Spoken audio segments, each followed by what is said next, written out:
오늘 설교의 요지 두 줄인데요. 같이 한번 읽어볼게요. 하나님의 도움을 받았던 내 인생의 베델로 올라가게 하옵소서. 하나님께 드리는 예배가 회복되게 하옵소서. 아멘. 우리나라는 국토의 70%가 산이지요. 평평한 이 평지들이 많지 않고, 근데 이 좁은 땅덩어리에 인구는 많잖아요. 뉴질랜드가 남한의 한 2.7배 되거든요. 거의 3배 가까이 되는데 인구는 한 500만 명 정도. 우리는 5천만 명이에요. 이게 얼마나 인구 밀집도가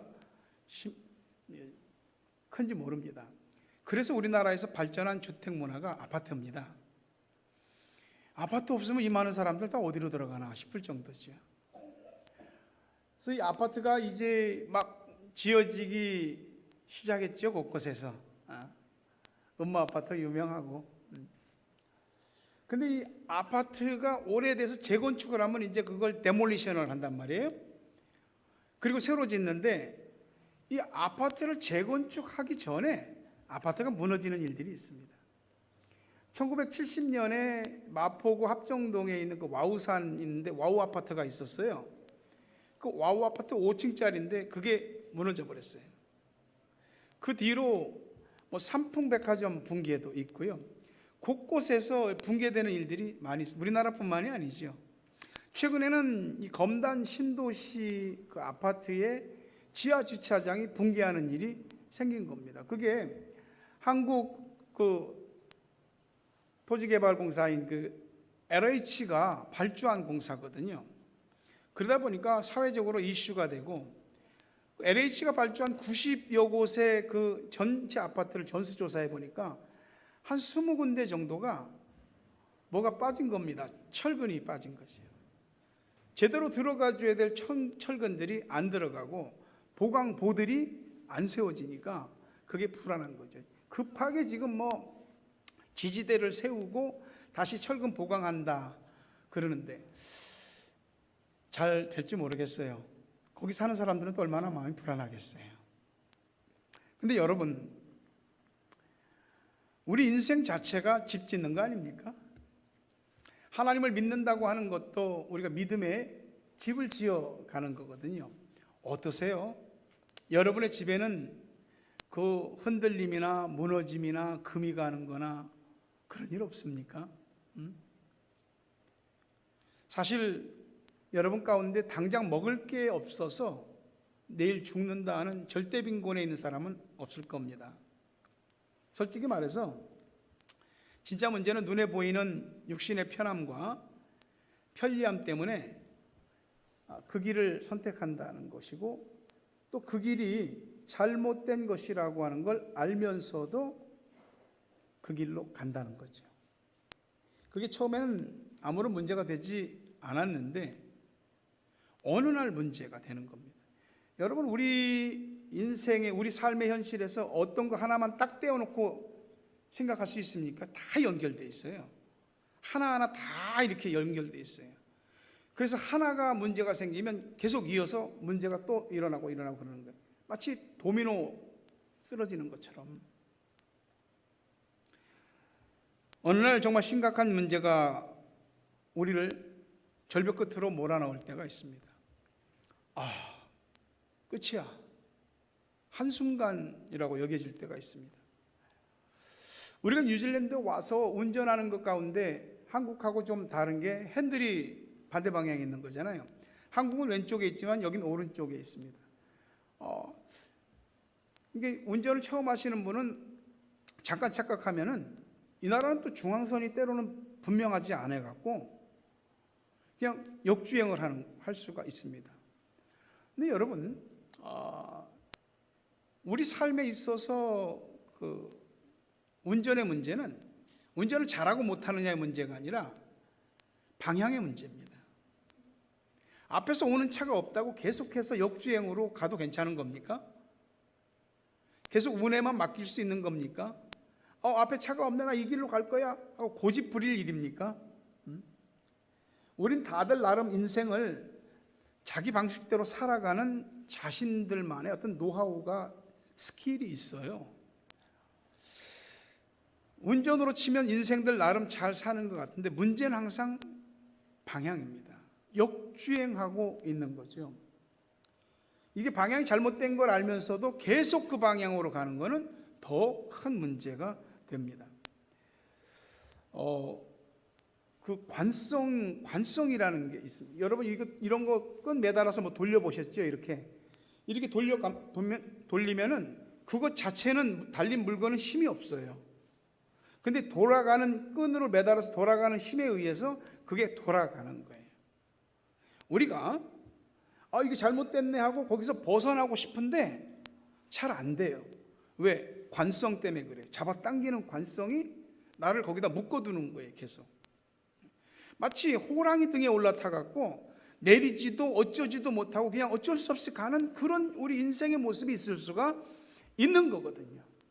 중력이라는 게 뭡니까? 잡아당기는 힘이죠. 이게 찍어 누르는 힘이죠. 이 종이가 이게 얼마나 무겁겠습니까?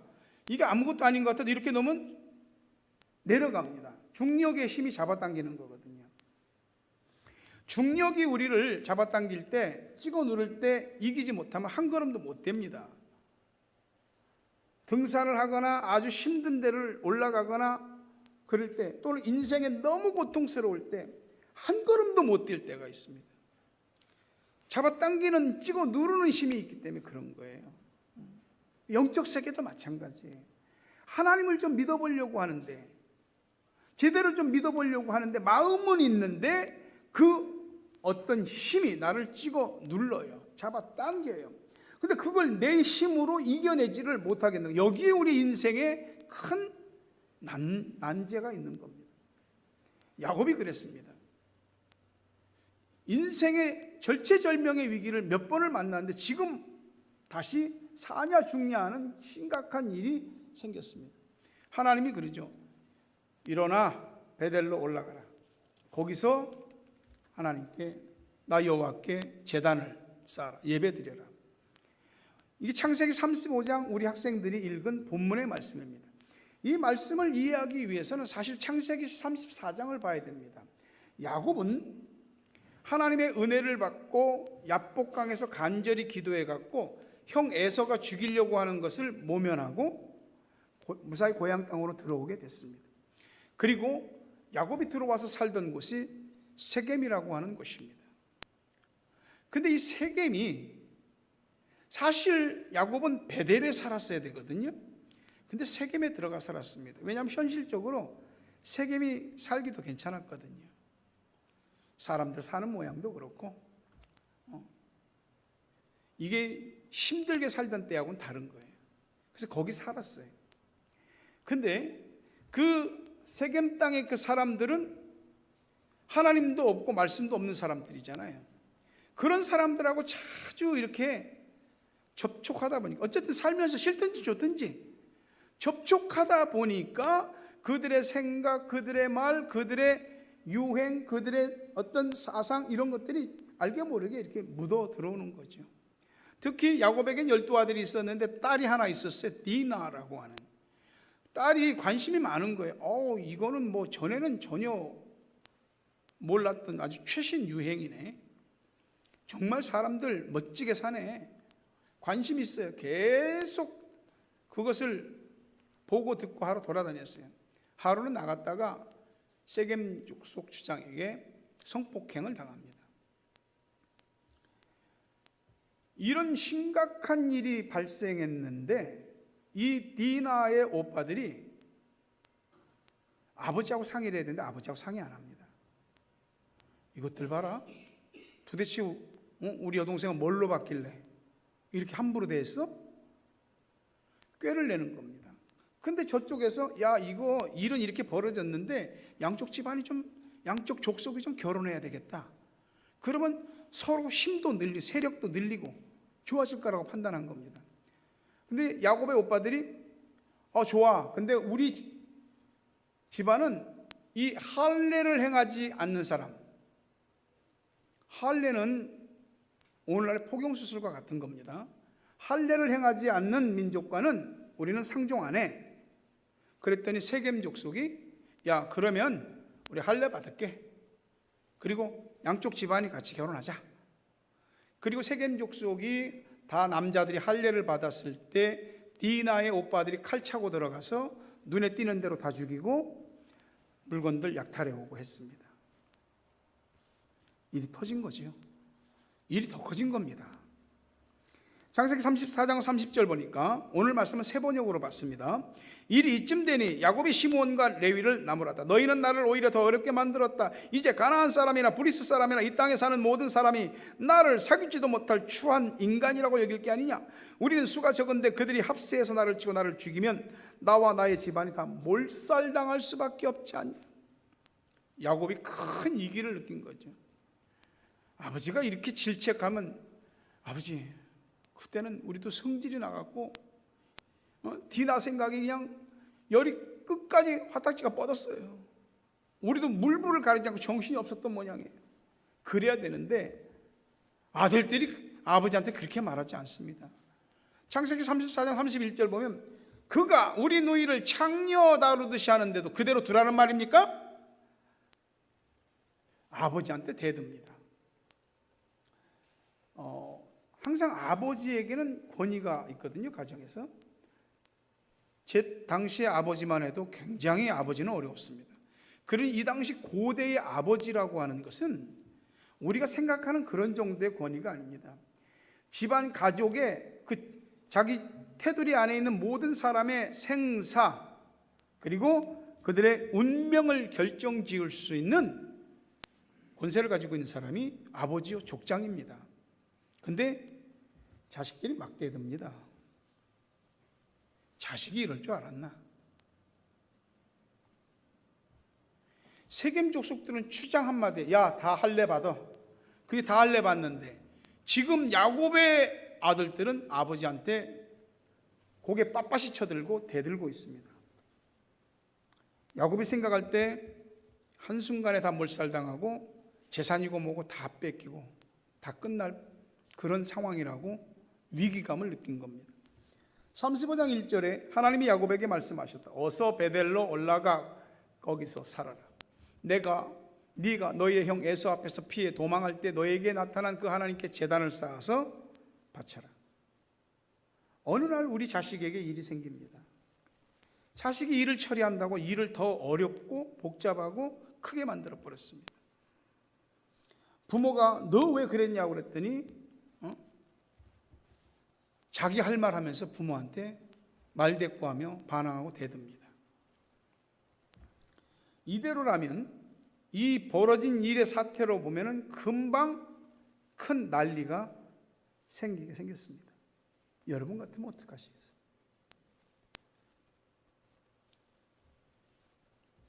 이런 일이 안 생겨야죠. 때때로 이런 일들이 우리에게 생겨서 우리가 베델을 다시 올라가게 하고요. 하나님에 대한 우리의 예배를 회복하게 합니다. 하나님이 그러는 거죠. 너 인생 잘못 살지 않았냐? 네가 애지중지해서 키운 네 자식이 너한테 이렇게 머리 고추 세우고 대드는 거 봐라. 네가 그렇게 돈 하면서 긁어 모았는데 한순간에 끝날 수 있지 않겠느냐. 야곱은 주저앉았어요. 자포자기한 거죠. 절망이죠. 남편으로서의 권위도 아버지로서의 권위도 다 땅에 떨어졌습니다. 그동안 쌓았던 주변 족속들과의 이 인간관계 친화 이런 것도 다 끝났습니다. 그들이 만약에 힘을 합쳐 들어오면 죽었습니다. 아니 저것 봐라. 저거 원래 다른 데 살던 놈 아니야? 그래도 우리 땅에 들어와서 살게 곁살이 할 수 있도록 땅도 내주고 했는데 여기 와서 세겜 족속을 도륙내는 저런 짓거리를 해? 그들이 들고 일어나면 야곱은 그 식구들은 다 죽은 목숨입니다. 우리가 잘 알지만 야곱은 머리가 비상한 사람이잖아요. 꾀주머니를 갖고 있는 사람이에요. 이런 상황이 벌어졌으면 어떻게 해야 될지를 딱딱딱 대처할 수 있는 그런 능력이 있는 사람이에요. 근데 지금은 답이 없는 거예요. 돌아버릴 것 같은 거예요. 어디에도 길이 없어요. 오늘 성경에 기록은 안 돼 있는데 분명히 야곱은 기도했습니다. 하나님 어떻게 하면 좋습니까? 어떻게 하면 좋습니까? 하나님이 찾아오셨고 말씀하신 겁니다. 하나님이 대책 주시지 않았으면 손 못 쓰고 당했을 겁니다. 일어나라, 베델로 올라가라. 너를 처음 만났던 거기서 다시 예배 드려라. 야곱은 하나님을 믿고 믿음으로 선포했습니다. 사실 하나님이 하신 말씀이라는 게 무슨 대책 같아 보이지도 않습니다. 아니 지금 여길 떠나서 딴 데로 가라고? 아니 가다가 뒤에서 추격해 와서 누가 공격하면 어떡하냐고 별 생각이 다 들지 않겠어요? 자신의 가족들한테 무슨 권위가 있어서 말을 하겠어요 지금? 근데 믿음으로 하나님의 말씀을 받았고 믿음으로 선포합니다. 창세기 35장 2절과 3절에 보니까 야곱은 자기 가족과 자기가 거느리고 있는 모든 사람에게 명령하였다. 너희가 가지고 있는 이방 신상들을 다 버려라. 몸을 깨끗이 씻고 옷을 갈아입어라. 이제 우리는 이곳을 떠나 베델로 올라간다. 거기에다 나는 내가 고생할 때 나의 간구를 들어주시고 내가 가는 길 어디에서나 나와 함께 다니면서 보살펴 주신 그 하나님께 제단을 쌓아서 바치고자 한다. 야곱도 알고 있었어. 집안 식구들이 하나님 아니고 다른 이방 신상 섬기고 있는지. 야곱도 알고 있었어. 하나님을 믿는 사람들이 세상 쪽으로 더 다가가서 귀골이하고 세상 문화, 가나안 문화의 상징이죠. 그리고 그 땅의 모든 것들을 받아들이고 있다는 것. 야곱도 다 알고 있었어요. 여러분, 우리가 뭐가 잘못되고 있는지, 뭘 잘못하고 있는지 모릅니까? 우리는 알고 있습니다. 알고 있는데 그냥 어떻게 넘어가고 있는 거죠. 야곱이 그거 다 가지고 와. 다 버려. 몸을 깨끗이 씻고 정결하게 옷을 갈아입어. 이제 이곳을 떠나 베델로 간다. 나 고생할 때 내 간구를 들어주시고 언제나 변함없이 나를 보살펴 주신 그 하나님께 나 다시 제단 예배를 드리려 한다. 창세기 35장 4절에 보니까 그들이 자기 손에 가지고 있는 모든 이방 신상과 귀에 걸고 있는 귀고리를 야곱에게 가져왔다. 야곱은 그것들을 세겜 근처 상수리 나무 밑에 묻었다. 놀랍게도 다 순종하는 거예요. 아버지한테 바닥바닥 대들던 놈들이 다 순종하는 거예요. 믿음으로 선포했더니. 여러분, 믿는다고 하면서 하나님 아닌 다른 것들 만지작거리고 그거 은근히 위하고 했던 거 그거 다 땅에 묻으셔야 돼요. 하나님이 길을 제시해줘도 내가 만지작거리고 계속 끌어안고 내놓지 않고 묻어버리는 결단이 없으면 더 이상 나아지는 일이 없습니다. 계속 쫓기고 두려운 일이 반복되죠. 여러분은 여러분의 베델이 있습니까? 아마 있을 것 같아요. 제게도 베델이 있습니다. 제게도 여러분의 베델이 있었어요. 전 20대 때에 하나님을 인격적으로 영접하면서 그 베델의 하나님을 만났어요. 밤새도록 울었어요. 뭔 죄가 그렇게 많은지. 회개를 하고 또 회개를 해도 뭔 죄가 그렇게 또 생각이 나는지.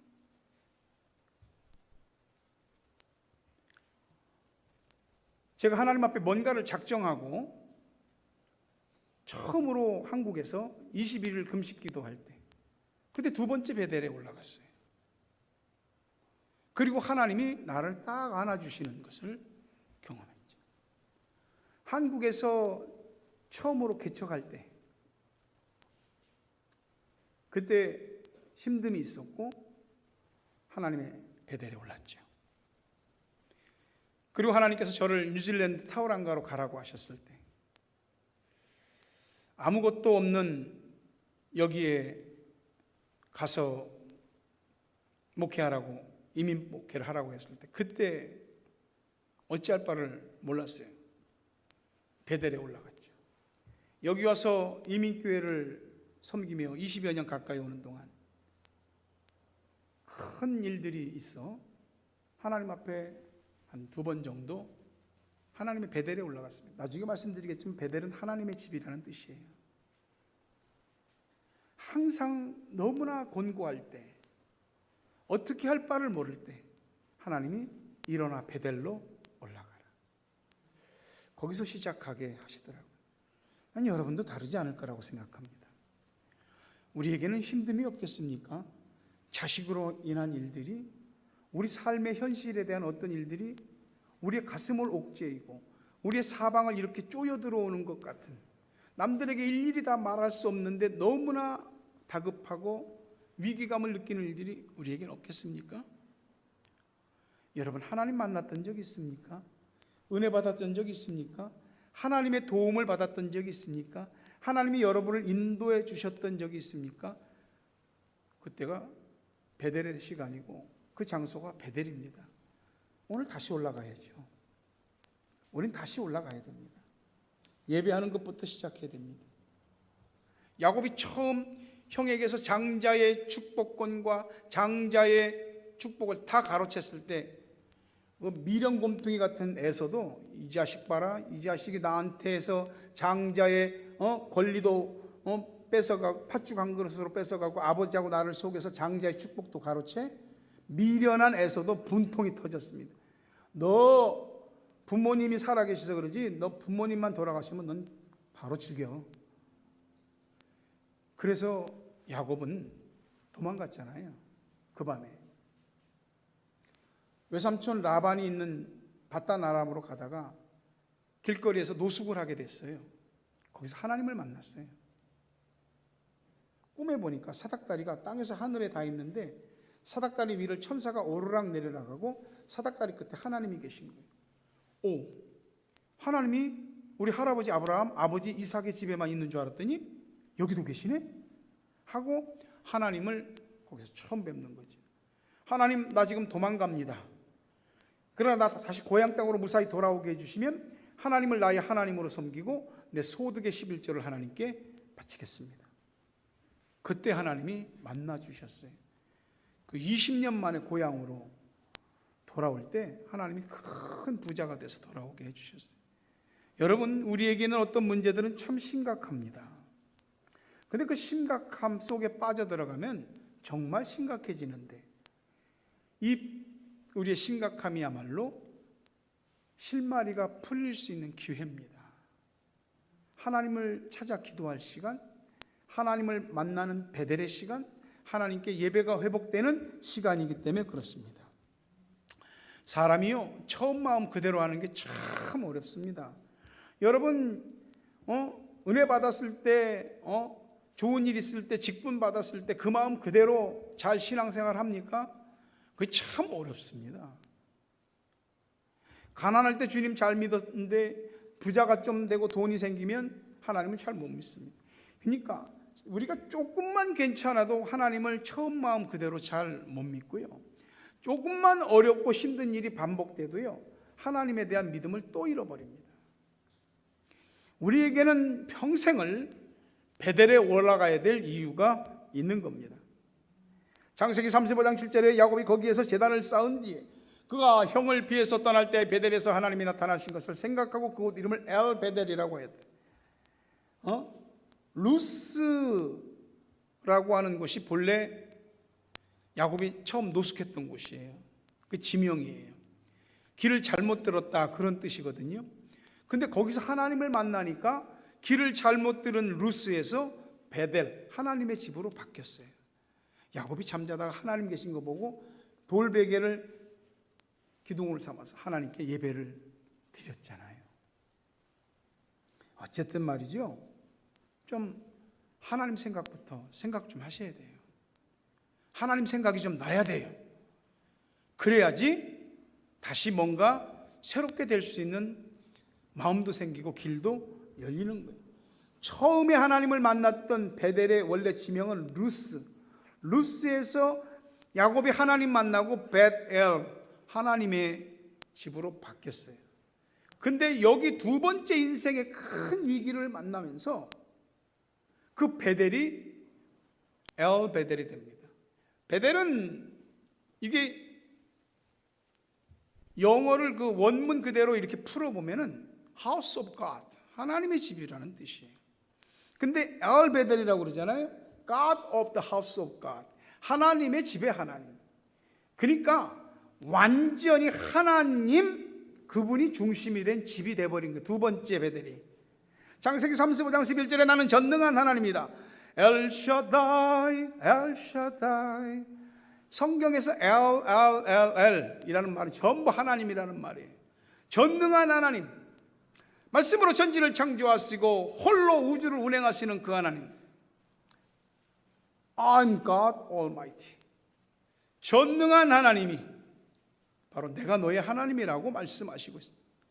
야곱에게 나는 전능한 하나님이라고 말씀하신 하나님이 우리에게 나는 너에게 전능한 하나님이다. 너의 고민이 뭐냐? 너의 자식의 문제가 뭐냐? 너의 인생의 문제가 뭐냐? 네 인생에 참으로 너를 힘들고 고통스럽게 하는 일이 뭐냐? 내가 그것을 못 풀겠느냐? 해결을 못 하겠느냐라고 하시는 거죠. 그 하나님이 여러분을 찾아오시고 여러분의 하나님이 되어주시기를 주의 이름으로 축원합니다. 창세기 35장 10절에 보니까 하나님이 그에게 말씀하셨다. 너의 이름이 야곱이었지만 이제부터 너의 이름을 야곱이 아니라 이스라엘이다. 하나님이 그 이름을 이스라엘이라고 하셨다. 여러분, 우리 이름이 이스라엘입니다. 이스라엘은 하나님과 겨루어 이겼다, 그런 뜻입니다. 이스라엘 나라 이름이기도 하잖아요. 야곱은 이미 전에 야복강에서 이스라엘이라는 이름을 받았습니다.